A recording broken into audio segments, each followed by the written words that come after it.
It's where the Rockies soar over the Great Plains, a land with more high peaks than any other state, but also towering mountains of sand and a river of red rocks that lures music lovers with its perfect sound. In Colorado, athletes push their bodies to the limits in their quest for gold, and others climb to honor heroes who died. Here, engineers span some of America's deepest canyons, and wild herds thrive. From its alpine valleys to the tops of its deadly bells. It was here where a young poet was inspired to write one of America's most patriotic songs. Ariel, Colorado tells the story of how a tiny mining town became one of the greatest cities in the West, with a mile-high team that's made the Rocky Mountain State proud. From its ski slopes to its skies, this is where America comes together along the Continental Divide. This is Colorado.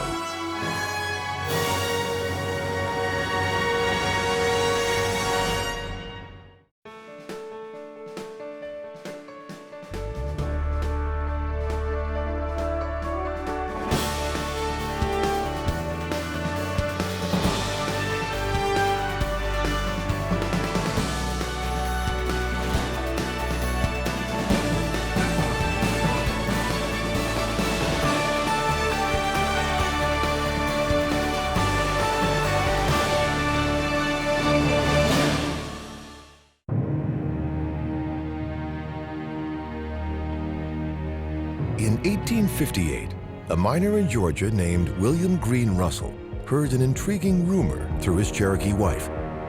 Members of her tribe had found gold in a remote creek in Colorado. Russell and 8 companions decided to set out and see if it was true. Although many joined their party along the way, most gave up and returned home. But Russell stuck it out. And in July 1858, he too struck gold. Word of Russell's find spread across the country, and soon thousands of hopeful prospectors flooded into Colorado. Most of them were headed to an area that geologists now call the Colorado Mineral Belt.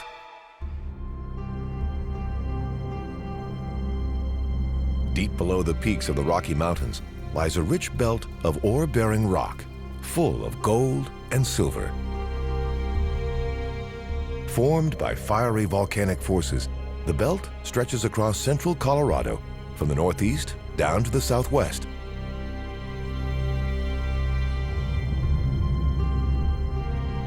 In those early days, getting the ore out meant digging it out by hand and living in crowded mining camps with hundreds of other rowdy prospectors.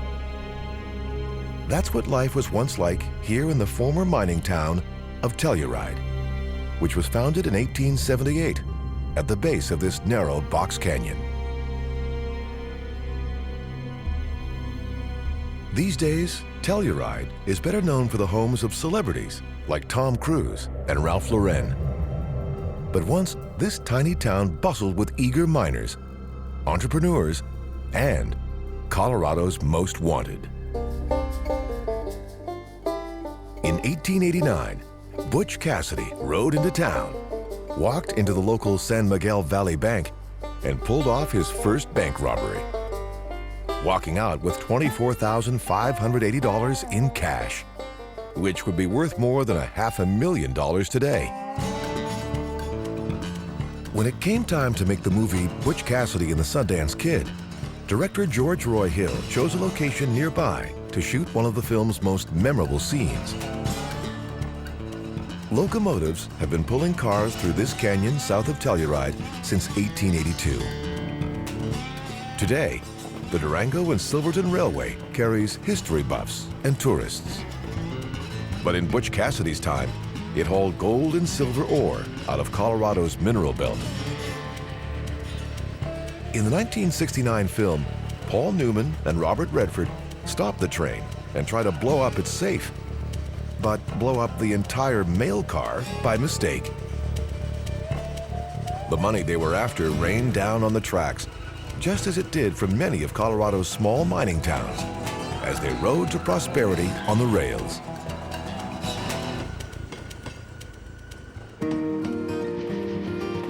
Trains finally arrived in Telluride in 1890. And as ore from the town rolled out, wealth rolled in.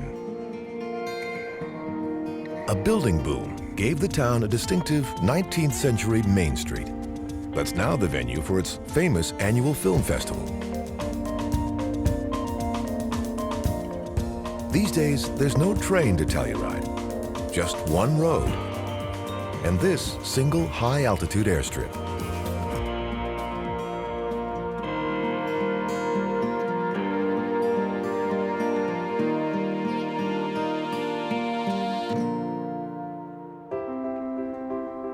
The heyday of Colorado's gold rush is long gone. Many of its old mining towns were abandoned when the ore ran out. But one has been reborn as America's ski capital, Aspen. It was named for the native trees that blanket the surrounding mountains. In the late 19th century, Aspen had the most productive silver mines in America. At the time, the U.S. government was scooping up all the silver it could get its hands on for its national reserves. When that buying spree ended, Aspen's mines closed, almost overnight. But then, an entrepreneur turned the town's fortunes around and transformed this little mining town into a ski resort. Aspen is one of many ski resorts scattered across the Rockies, including Telluride, Breckenridge, Vail, Copper Mountain, Arapahoe Basin, and Steamboat Springs. But Aspen was the first to make Colorado America's ski capital.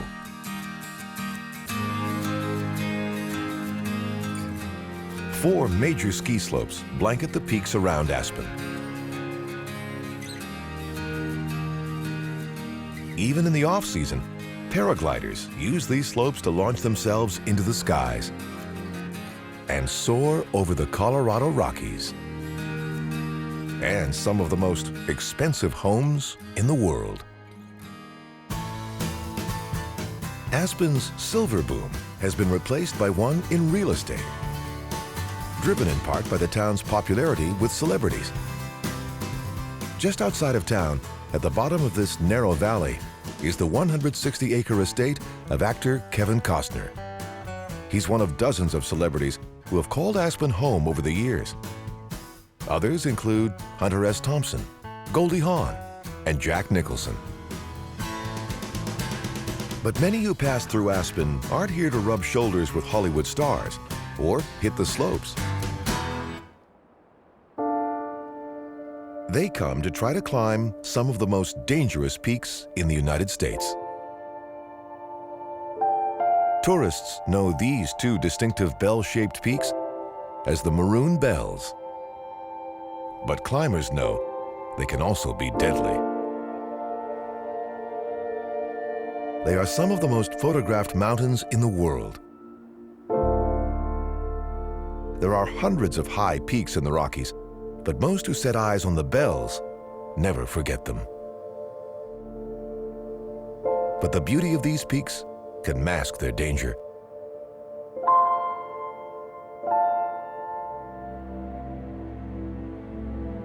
Climbers have only to take one step on these steep slopes to discover why. Trails can give way suddenly and send a climber tumbling down the mountain's jagged flanks.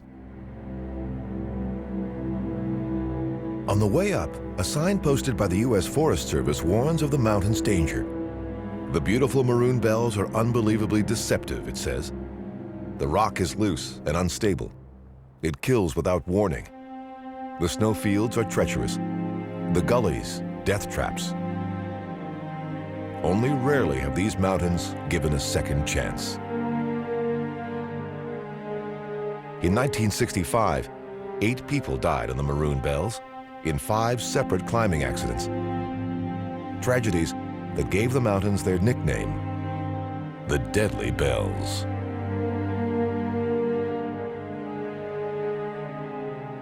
But this part of Colorado hasn't just claimed the lives of climbers.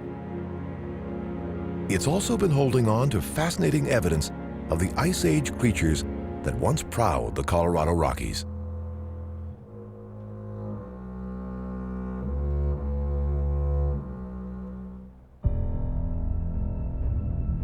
On October 14, 2010, just outside of Aspen, in the village of Snowmass, a bulldozer operator building the new Ziegler Reservoir made a remarkable discovery: the fossilized bones of a mastodon. Scientists rushed in to see what other prehistoric treasures might be buried here. Over 70 days, they sifted through 7,000 tons of dirt and unearthed 4,500 fossils from more than 40 different species: a Columbian mammoth, muskrats, sloths, horses, camels, and birds, making it one of the greatest scientific discoveries in Colorado history.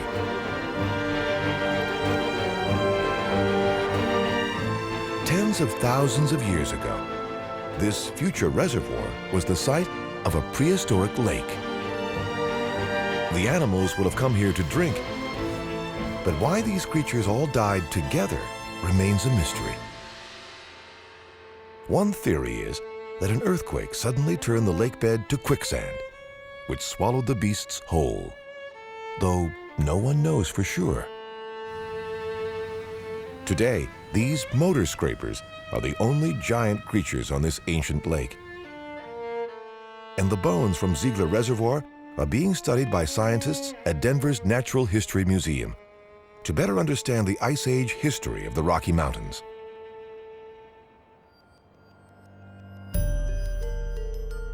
With so many mountains in the Colorado Rockies, it's not surprising to find evidence of unique discoveries behind many of them. What lies near the source of Colorado's tiny Crystal River is no exception. This is the site of one of the most unique finds in America, a vast buried fortune of some of the purest marble in the world. Mining engineer George Ewell first came across this bed of stone in the 1870s. Later, the Rockefellers invested millions to get the marble out. What makes Ewell marble so special is that it's completely white, without any of the streaks found in most marbles. That's why it was selected to build the Lincoln Memorial in Washington, D.C., and the Tomb of the Unknowns at Arlington National Cemetery. Unlike most marble quarries, this one lies entirely underground. Piled outside are blocks with flaws that will be sold as scrap. In 2004, Ewell marble became Colorado's official state stone. These days, most of it ends up overseas, in Italy and China. But the first major project to be built with this marble was much closer to home: the interior of the Colorado State House.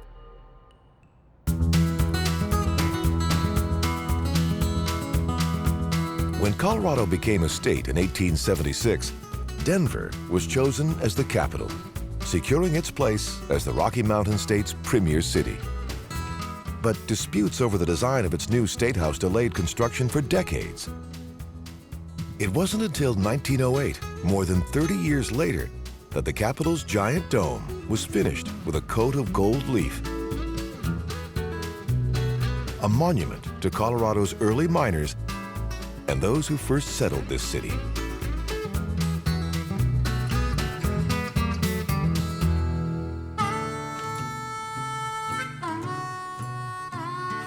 Soon after gold was discovered at the base of the Rockies, entrepreneurs opened a saloon nearby.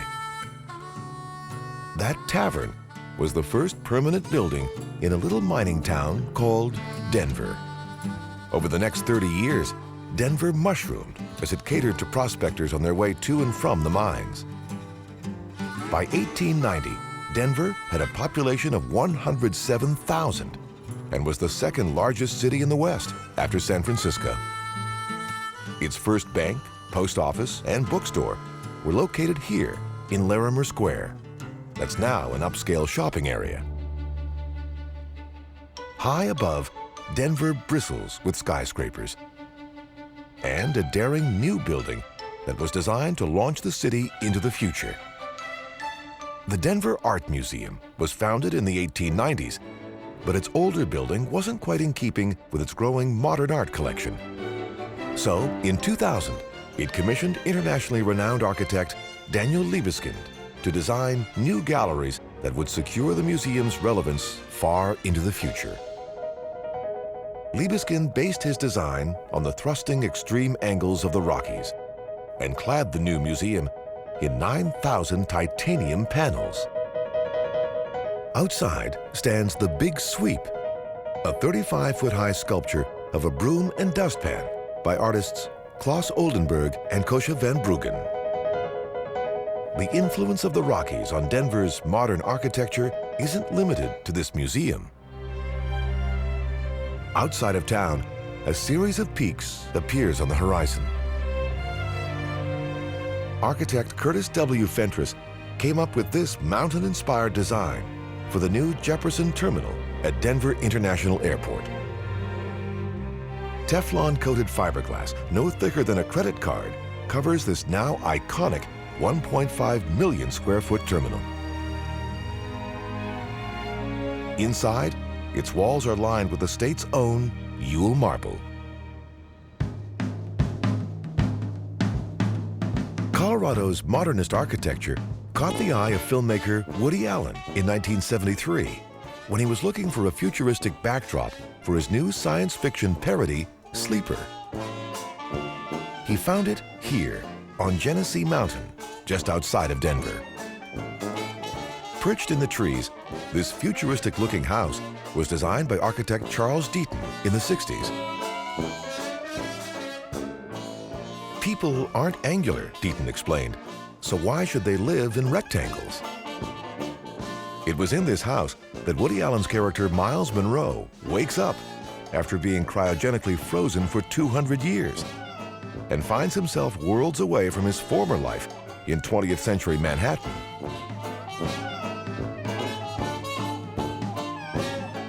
Sleeper was an instant hit and has made this Colorado house famous.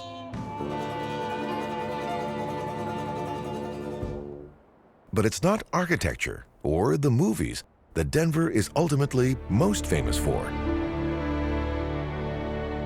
That honor goes to its hometown team here at Mile High. There's a good reason why Denver's Mile High Stadium has been sold out for almost every football game since the 1970s. Its home team, the Denver Broncos, is one of the most successful in the NFL. They've won 6 AFC championships and 2 back-to-back Super Bowls. And they're known to play best on their home turf, which is one reason it takes such a beating. It's repainted before every game in Broncos blue, orange, and white. While Mile High is getting prepped, so too is the team. Just outside of Denver in Englewood is the Broncos Conditioning Center. This is where the team trains between games. Legendary Broncos quarterback John Elway practiced here until 1999, when he brought his team to victory one last time at Super Bowl 33. The team hasn't brought home a trophy since, but today, players work hard to continue Elway's winning legacy. In the 1990s, Denver and its suburbs like Englewood made up one of the fastest-growing metropolitan areas in America. Rising incomes, quality of life, and home ownership made Denver Metro the envy of the nation, which made what happened here on April 20th, 1999, in the suburb of Columbine, that much more shocking. On that morning, 2 students here at Columbine High School unleashed a wave of terror. When their homemade bombs failed to detonate, the two heavily armed 12th grade boys gunned down 13 people before taking their own lives. The events of that day led to a national search for answers that would explain the violence. But even after more than a decade, many still wonder how Columbine could have happened. On this fall Saturday, Columbine looks much like any other Colorado high school. Cheerleaders and the band prepare for an upcoming game. But the events of April 20th, 1999 have not been forgotten. The original library, where most of the violence took place, has been demolished and replaced by the new Hope Columbine Memorial Library, built to honor those who died. Columbine High School lies in what's called the Front Range, where Colorado's Rocky Mountains meet the Great Plains. To the east, farmland stretches 150 miles to the state's borders with Nebraska and Kansas. This is Colorado's breadbasket.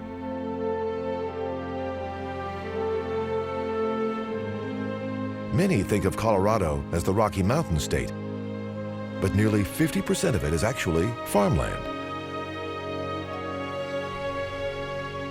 The state's 36,000 farms produce cash receipts in the billions, putting Colorado in the top 10 in the nation for the production of alfalfa hay, potatoes, and wool. But what's interesting in Colorado is seeing what happens where the mountains and the plains meet. Especially here in the San Luis Valley. This valley lies in the southern half of the state, bordered by the Sangre de Cristo Mountains to the east. With an average elevation of 7,500 feet, it's the highest alpine valley in North America. Over millennia, mountain streams have poured sediment into the San Luis Valley. Winds from the southwest push it towards the Sangre de Cristo Range. But when storm winds from the mountains push back, that sediment gets trapped in the middle and piles into these towering dunes that cover nearly 150,000 acres. 750 feet high in places, these are the tallest sand dunes in America. An early explorer described the appearance of these waves of sand as exactly that of the sea in a storm. Great Sand Dunes National Park is one of the many surprising sights that appear where Colorado's plains and mountains converge. But there are surprising sounds here too. Like those that reverberate off the walls of Red Rocks Amphitheater in the foothills of the Rockies outside of Denver, drawing thousands to one of the most famous open-air arenas in the world, thanks in part to the band U2. Bono used the stunning setting of Red Rocks as a backdrop for U2's iconic video for the song Sunday Bloody Sunday.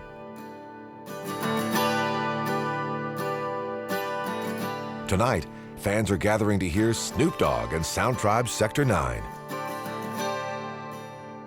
What makes Red Rocks a unique performance venue is its stunning natural acoustics. Concert halls can spend millions perfecting their sound, but the steep angle of the arena and the walls created by these rock formations provide their own perfect acoustics, naturally. Thanks to a stroke of geologic luck that was set into motion nearly 300 million years ago.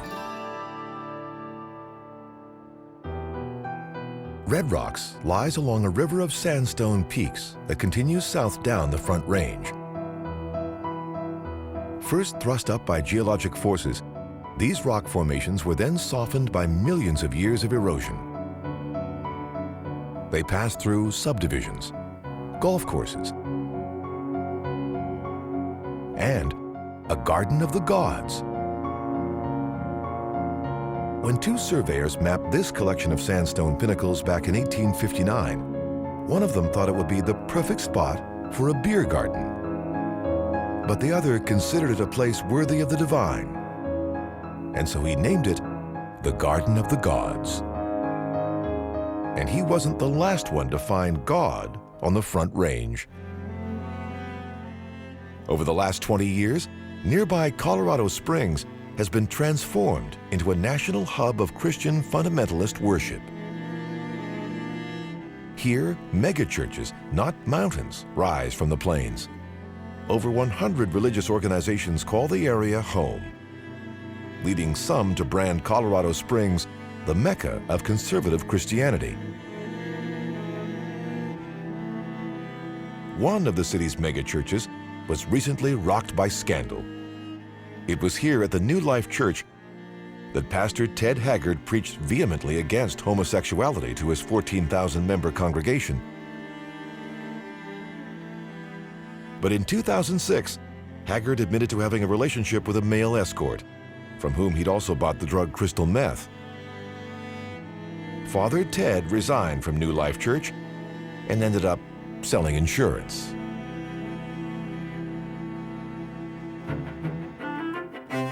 Rising above Colorado Springs, in the foothills of the Rockies, one spiritual center stands apart. The Cadet Chapel at the U.S. Air Force Academy. It's the most visited man-made site in Colorado. Buddhist, Jewish, and Christian services are held here, all under one extraordinary roof. The chapel is the centerpiece of a sleek modernist campus designed at the height of the jet age by architect Walter Netsch. At any given time, up to 4,000 cadets train here to be the Air Force's next generation of leaders and find inspiration in the 17 soaring spires that invoke jets taking flight. Many of the Air Force Academy's graduates land here at nearby Peterson Air Force Base.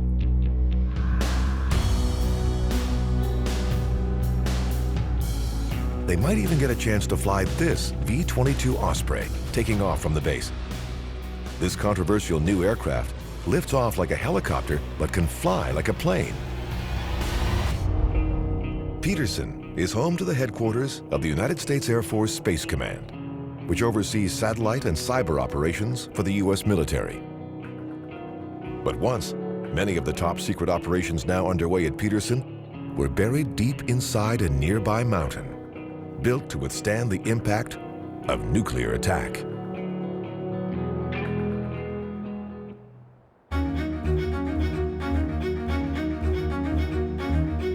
A single rail car winds its way up Colorado's Pikes Peak, high above Colorado Springs. A regular train would slide right down these tracks, but this Swiss-made car uses a cogwheel to grab hold of teeth on the rails and ratchet itself up. By the time it reaches the top of the mountain, it's the highest railroad of its kind in the world.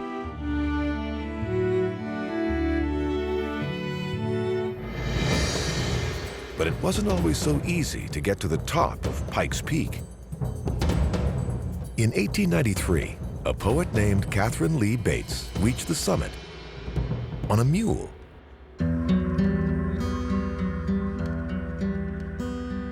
We hired a prairie wagon, she recalled, but near the top, we had to leave the wagon and go the rest of the way on mules.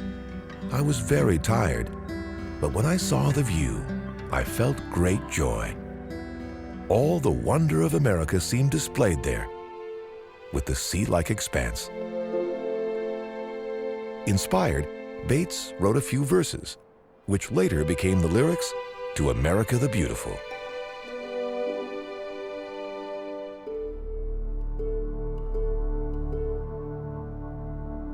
Climb high in the Colorado Rockies, and it's not hard to see why Bates was so awestruck by the view. Down below, herds of wild elk cross the mountains in their search for food. There are more of these animals in Colorado than in any other state. Local hunters call the densely tree-covered valleys where they graze dark pine, a perfect description of this landscape when seen from the air. Nearby, a lone mountain goat searches for its flock. This species is only found in the western half of North America and ranges all the way up to Alaska. But no matter how high you go in Colorado, there's one place you'll never be able to see from up here. A place that the U.S. government has worked hard to keep hidden for more than half a century.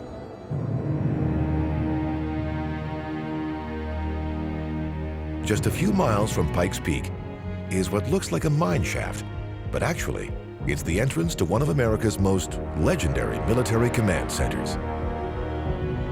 When the North American Aerospace Defense Command, or NORAD, was first formed in 1958, it needed a safe home from which it could watch the skies for Soviet missiles and take a direct hit in the event of nuclear war.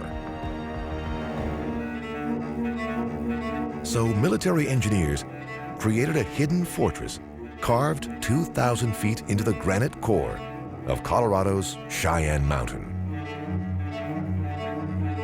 Inside, 1,800 people once worked in a series of bunkers, each mounted on springs to absorb the shock of a potential nuclear blast. They monitored the skies around the globe for long-range missiles and played elaborate computerized war games that prepared them for Armageddon. But a nuclear attack never came. And in 2006, almost 50 years after building it, the U.S. government pulled most of NORAD out of the mountain. The threats to U.S. national security have since evolved. A bunker deep inside the Rockies isn't necessarily the best defense against today's cyber attacks, terrorists, and dirty bombs. But there is one place in Colorado that's been designed to deal with exactly these kinds of threats. Or at least the people who perpetrate them. Just 30 miles south of Cheyenne Mountain lies ADX Florence, the federal government's Supermax prison. Opened in 1994, this is the most secure prison in the world. And the reason why is that it holds 500 of the world's most dangerous criminals. Supermax has been designed to make sure no prisoner will ever escape, and none have. At least not yet. Inmates here spend up to 23 hours a day in solitary confinement, conditions one prisoner called a living tomb, and a former warden described as a clean version of hell. Inside this facility is Unabomber Ted Kaczynski, FBI turncoat Robert Hansen, and Ramzi Youssef, the mastermind behind the 1993 World Trade Center bombing. A shocking attack that killed 6, injured 1,000 more, and foreshadowed one of America's greatest tragedies. A tragedy that's being remembered today, nearby, high in the Colorado Rockies. An abandoned railroad line cuts a steep path up Colorado's Mount Manitou. A group of determined firefighters is finally reaching the top. Fully loaded with oxygen tanks, they've climbed more than 2,000 feet in the heat of the blazing Colorado sun. But they're not here to put out a fire or rescue an injured hiker. They've come to honor their colleagues who died climbing the stairs of the World Trade Center exactly 10 years earlier on 9/11/2001. Since there are no skyscrapers in this part of Colorado, these firefighters have decided to honor this day by climbing the Manitou Incline instead. Old railway ties have created this mile-long stairway. It's not only a popular place for hikers to test their endurance, but also a favorite training ground for America's top athletes.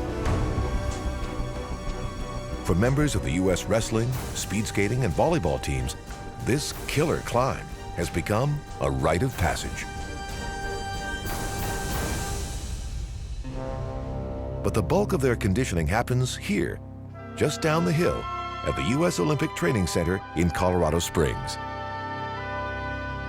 This facility can house more than 500 top athletes and coaches at any given time.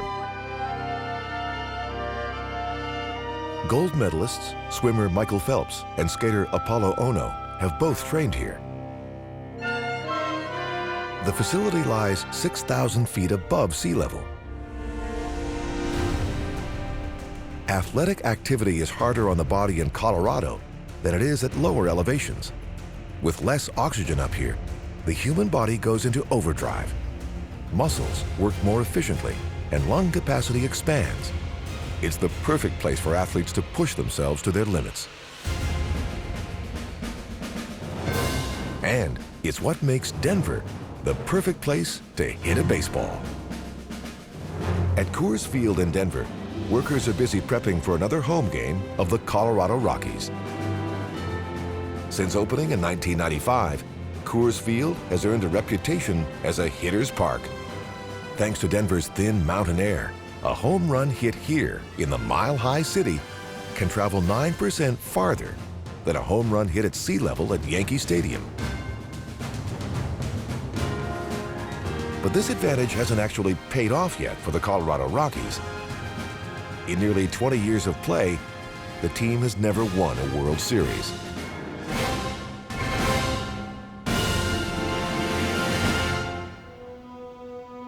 Coors bought the naming rights for this stadium in 1995. It seemed like a perfect match for the beer that brands itself as having a mile-high taste. But it wasn't the altitude that first drew German brewmaster Adolf Coors here in 1873. It was the water. Here on the banks of Clear Creek, at the foot of the Rockies west of Denver, Coors found the perfect spot for a brewery. First selling his beer to thirsty miners, his business grew. The tiny operation he started is now the largest single-site brewery in the world. Every bottle and can of Coors is made right here, with the fresh snowmelt of the Rockies. There's a reason this is some of the best water in America. Follow Golden's Clear Creek into the mountains and keep climbing until you reach the top, and you'll find out why. The Continental Divide. The Continental Divide crosses the United States from the northwest corner of Montana to the southwest corner of New Mexico. In Colorado, it follows a series of peaks through the Rockies. The tallest of these is also the tallest in the state, Mount Elbert. This hiker, attempting the summit of Mount Elbert's 14,433-foot peak, is walking the ridge that literally splits America in two. Any rain or melting snow to his left flows west towards the Pacific, supplying water to thirsty populations in the southwest. The water that falls to the right of this ridge flows east towards the Atlantic and helps nourish communities and farms from Colorado's plains all the way to the Mississippi River. A quarter of all water in the U.S. originates here in the Rocky Mountains, which is why protecting this watershed is so important. The problem is that the mountains along the divide also hold some of the richest mineral deposits in America. The challenge is to get those minerals out without polluting the drinking water of millions.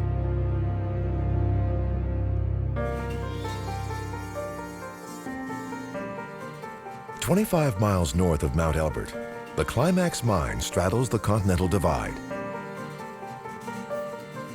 It's the largest producer of molybdenum in the world. Moly, as it's known for short, is a key mineral used in the production of steel. To mine it, this company cuts away the earth under the ore, and then, as the rock above falls and breaks, gathers it for processing.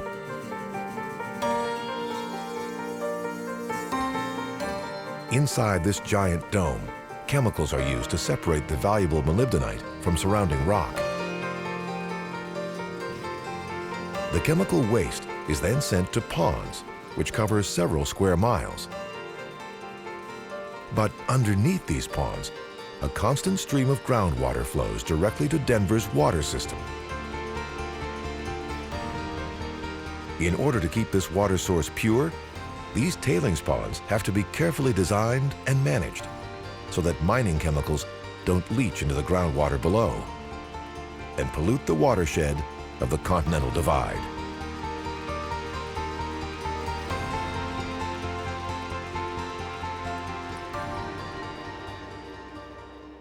On the eve of Halloween, 1974, author Stephen King and his wife checked in at this hotel in the Colorado Rockies. The Stanley Hotel in Estes Park already had a reputation as a very creepy hotel. For years, visitors had reported seeing ghosts and spirits in their rooms, and the hotel piano playing itself. All perfect material for a master of the macabre. Inspired by the hotel and its stories, Stephen King wrote his now famous terrifying tale, The Shining. For the novel, King turned the Stanley into a fictional hotel named The Overlook. He even included his own room number. One of the hotel's workers had warned little boy Danny, "A bad thing happened. That was in room 217. And I want you to promise me you won't go in there, Danny. Not all winter. Steer right clear." Today's guests keep an eye out for King's characters, spooky twins and dead ladies in bathtubs. The ghost of F.O. Stanley, the hotel's former owner, is also said to walk the halls. Had Stephen King visited here back in the 19th century, he might have felt right at home in this valley. That's because his background is Scots-Irish. Beginning in the 1870s, a wave of immigrants from the British Isles settled this corner of the Rockies.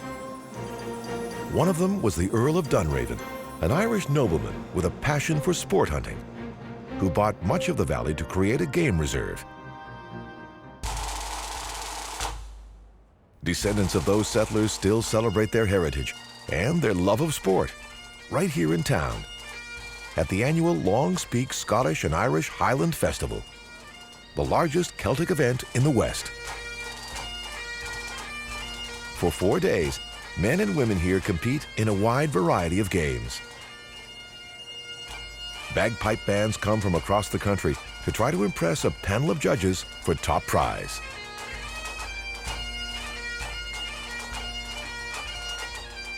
The competition here is fierce. This game, called the sheaf toss, has been played since the Middle Ages. Using a pitchfork, each competitor has to hurl a 24-pound burlap sack over a bar, which moves higher and higher as the game goes on. The winner this year cleared 34 feet.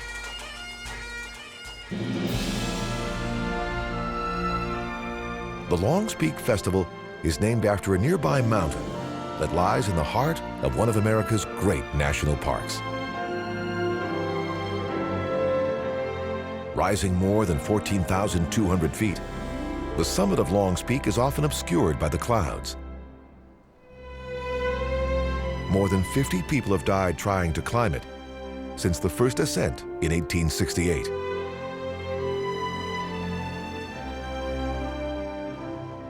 Frequent lightning strikes at the top kill climbers, and snow blankets the peak most of the year.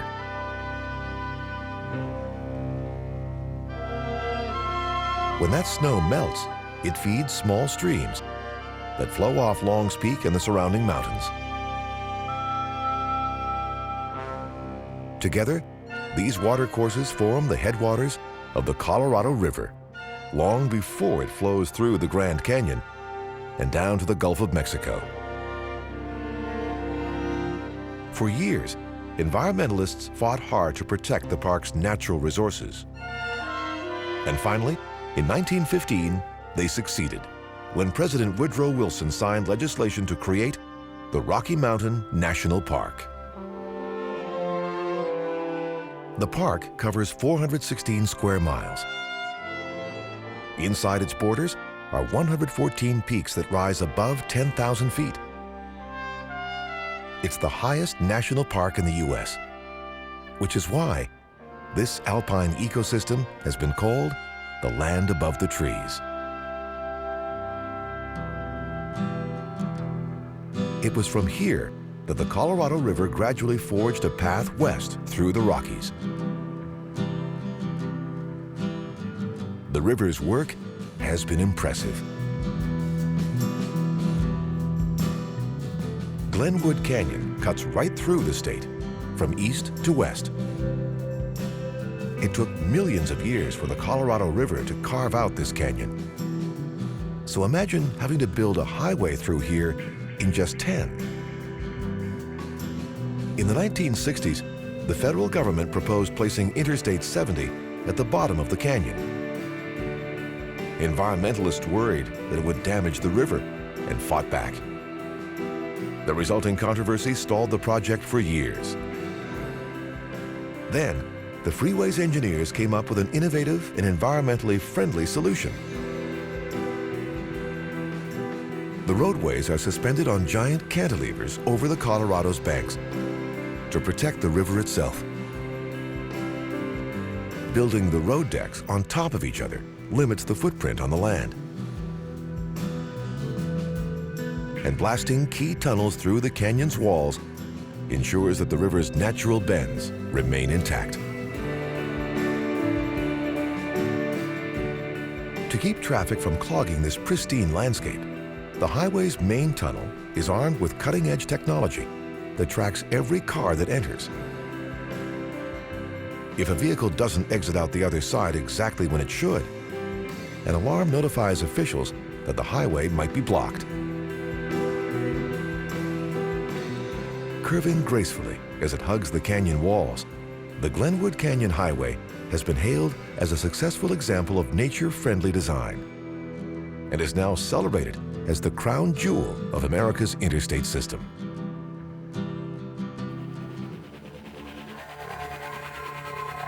It's hard enough to build highways through the Rockies, so imagine what it takes to suspend a roadway across them. That's what engineers did here to make the Royal Gorge Bridge. This wooden roadway soars 956 feet above the Arkansas River. Its 150-foot towers are embedded in the gorge's rocky cliffs. It was the highest suspension bridge in the world when it was built, and is one of the scariest for those who dare to cross. But what's surprising about this bridge is that it wasn't even really built for traffic. It's actually the centerpiece of a theme park with a bungee ride that sends daredevils swinging out over the gorge, and a gondola. The Royal Gorge Bridge was commissioned by nearby Canyon City back in 1929 to generate tourism dollars and was completed in just 6 months.